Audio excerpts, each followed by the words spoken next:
খবর 24 সাথে আপনাকে স্বাগত। নতুন নতুন খবর জানার জন্য আমাদের চ্যানেলে চোখ রাখুন। সাথে আপনাদের স্বাগত। আজকে আমাদের বিজ্ঞান সম্বন্ধীয় দ্বিতীয় প্রতিবেদন ঘূর্ণমান ব্ল্যাক হোলগুলির গতিশীলতাকে সীমাবদ্ধ করার পরীক্ষার একটা বিবরণ। 2015 সাল লিগো ভার্গো মার্কিন যুক্তরাষ্ট্রের দুটি মানমন্দিরের উপর ভিত্তি করে একটি বড় আকারের গবেষণার প্রচেষ্টা মহাকর্ষীয় তরঙ্গগুলির প্রথম সরাসরি পর্যবেক্ষণের দিকে পরিচালিত করে পরীক্ষা। এই গুরুত্বপূর্ণ মাইল ফলকটি তখন থেকে বিশ্বব্যাপী পদার্থবিদদের ব্ল্যাক হোলের গতিশীলতার জন্য নতুন তাত্ত্বিক বর্ণনা তৈরি করতে অনুপ্রাণিত করেছিল, যা লিগো ভার্গো সহযোগিতার দ্বারা সংগৃহীত ডেটার উপর ভিত্তি করে তৈরি করা হয়েছে।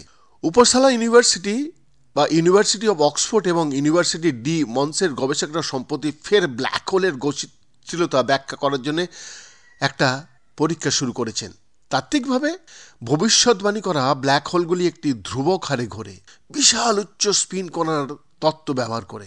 তাদের গবেষণাপত্রে ফিজিক্যাল রিভিউ লেটারে প্রকাশিত হয়েছে, বিশেষভাবে প্রস্তাব করে যে এই ঘূর্ণনশীল ব্ল্যাক হোলের গতিশীলতা গেজ প্রতিসাম্যের নীতি দ্বারা সীমাবদ্ধ, যা পরামর্শ দেয় একটি ভৌত সিস্টেমের পরিমিতিগুলির কিছু পরিবর্তনের পরিমাপযোগ্য প্রভাব এর ওপর ফেলবে না।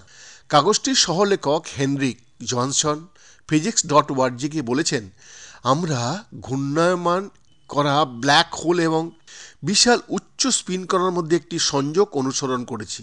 অন্য কথায়, আমরা ব্ল্যাক হোলকে একটি ঘূর্ণায়মান মৌলিক কণা হিসেবে মডেল করেছি, যেভাবে ইলেকট্রনকে কোয়ান্টাম ইলেকট্রোডাইনামিক্সে চেতনা করা হয়। কের ব্ল্যাক হোল এবং উচ্চ স্পিন তত্ত্বের মধ্যে সংযোগটি 2019 সালে প্রকাশিত দুটি স্বতন্ত্র গবেষণাপত্রে প্রথম অন্বেষণ করা হয়েছিল। এই গবেষণাগুলির মধ্যে প্রথমটি Alfredo Guevara parameter institute for theoretical physics এবং তার সহযোগীরা ইউরোপে করেছিলেন, যখন দ্বিতীয়টি জাতীয় তাইওয়ান বিশ্ববিদ্যালয় মিং ঝিচুং এবং সিউল জাতীয় বিশ্ববিদ্যালয়ে তার সহকর্মীরা। এই দুটির পূর্ববর্তী কাজ দেখায় যে সুপরিচিত কেরমেট্রিক উচ্চ স্পিন বিক্ষিপ্ত প্রশস্ততার একটা অসীম পরিবারের সাথে মিলিত হতে পারে।